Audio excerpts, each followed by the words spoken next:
আজকে আমি আপনাদের সাথে একটা জিনিস শেয়ার করবো। সেটা হচ্ছে যে এখানে আমার জুড়িতে আছে অনেকগুলা নিম পাতা। তো এখানে আমি ব্লান্ডার করতেছি, সেটা হচ্ছে নিম পাতা এই যেভাবে ব্লান্ডার করে বক্স ভরে রাখতেছি। কেন রাখতেছি সেটা আপনাদের সাথে একটু শেয়ার করি। তো মূলত আমার তেমন একটা অ্যালার্জি চুলকানি এগুলো ছিল না। তো করোনার পর থেকে দেখি কি ঢাকা শহর প্লাস সারা বাংলাদেশে সবারই গায়ে চুলকানি, তারপরে হচ্ছে যে চুলকাতে চুলকাতে মশা কামড় দিলে যেমন চাকা চাকা হয়ে যায় এমন দেখা যাচ্ছে। তারপরে হচ্ছে গামাছির মতো দানা দানা দেখা যাচ্ছে। আবার দেখা যাচ্ছে চুলকাতে চুলকাতে রক্ত বের হয়ে যাচ্ছে, আবার জায়গায় জায়গায় লাল হয়ে যাচ্ছে। তো আমারও এসব কিছু সিমটম দেখা দিচ্ছে আজকে প্রায় 2-3 মাস ধরে।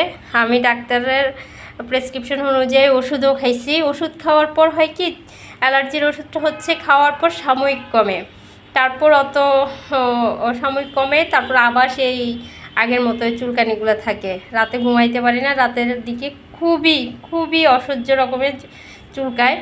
তো আমি আমার মায়ের সাথে যখন বিষয়টা শেয়ার করলাম, আমার আম্মু আমারে বললো কি যে দেখো কোথাও থেকে নিম পাতা কালেক্ট করতে পারো কি না।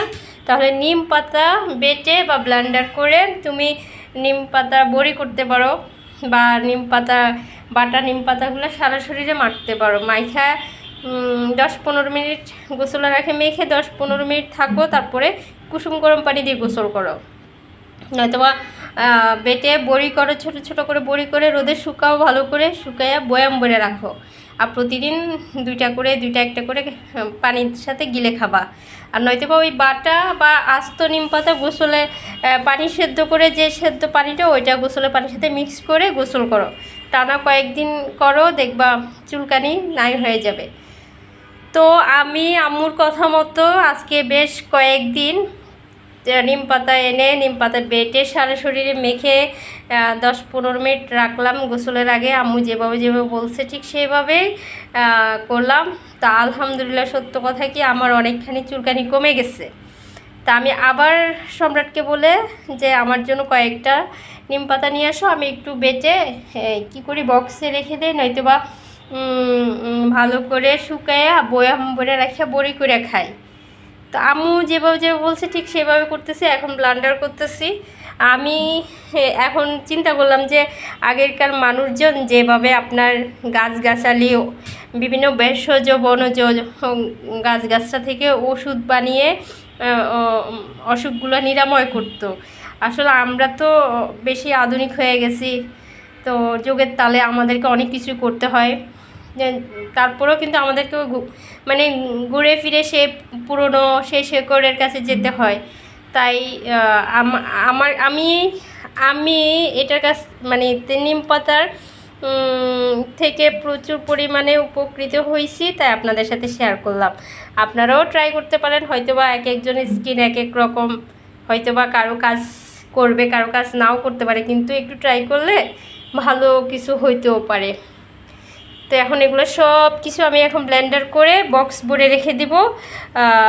এগুলা বড়ি হবে না, কারণ একটু পানি পানি হয়েছে। তো এগুলাকে আমি কি করব, গায়ে মাখবো। গোসলের আগে আমি গায়ে মেখে 10-15 মিনিট গায়ের মধ্যে রেখে শুকিয়ে তারপর কুসুম গরম পানি দিয়ে গোসল করে ফেলবো। আমি টানা প্রতিদিন করব 15-20 দিন তো মাস্ট করব, যেহেতু আমার 1-2 দিনে আলহামদুলিল্লাহ অনেকখানি কমে গেছে। তা আমি আল্লাহর উপর ভরসা করেই আমি আমার বিশ্বাস হচ্ছে যে এটা উপকার, যেহেতু নিম পাতা সব নিম পাতা অনেক উপকারী জিনিস, সেটা আমরা সবাই জানি। অনেক ধরনের আসলে আমরা ডিজিটালের সাথে তাল মিলানোর সাথে সাথে একটু অ্যানালগ যুগের কিছু কিছু বিষয় আমাদের মধ্যে রাখা মনে হয় ভালো। তো ঠিক আছে, সবাই ভালো থাকবেন, আমার জন্য দোয়া করবেন। কারণ হচ্ছে আমি এত বেশি অ্যালার্জিতে জর্জরিত। আর ঢাকা শহরে থাকতে হলে আপনার ধুলাবালি খেতে হবে, তাছাড়া পানির ট্যাঙ্ক ওরা ভালো করে পরিষ্কার করে না। বলতে বলতে হয়তো করে, অনেক বাড়িওয়ালা হয়তো দেখা গেছে 1-2 বছর 3 বছর করেও না। তাই এই ময়লা পানি যখন গায়ের মধ্যে পড়ে বা খাচ্ছি আমরা, যদিও খাওয়াটা হচ্ছে অন্য ব্যাপার, আমরা পিউরিট করে খাচ্ছি, ওইটা তাও মানা যায়। কিন্তু গোসলের সময় বা কাপড় চোপড় ব্যবহারের সময় ময়লা পানি এটা যখন মানে অ্যালার্জির কারণও হইতে পারে। তারপরে হচ্ছে ধুলাবালি তো আছে, কি বলবো আসলে এই এই কথাগুলো আপনাদের সাথে শেয়ার করলাম। আমি আসলে বেশি কথা বলতে গেলে আমি হাঁপিয়ে যাই, কেউ কিছু মনে করবেন না। আর আমি কথা বলতে একটু জড়তা ফিল করি, যেহেতু আমি ভিডিও বানাচ্ছি কেবল নতুন, অত গুছিয়ে কথা বলতে পারি না। মনে হয় আপনাদের সাথে কথা বলতে বলতে আস্তে আস্তে গুছিয়ে কথা বলতে পারবো। তো সবাই আমার জন্য দোয়া করবেন যেন আমার অ্যালার্জিটা অন্তত ভালো হয়ে যাবে। এটা হচ্ছে কঠিন মনে হয় আর কিছু নেই, রাতের ঘুম হারাম করে দেয়। ঠিক আছে, আল্লাহ হাফেজ, সবাই ভালো থাকবেন, আসসালামু আলাইকুম।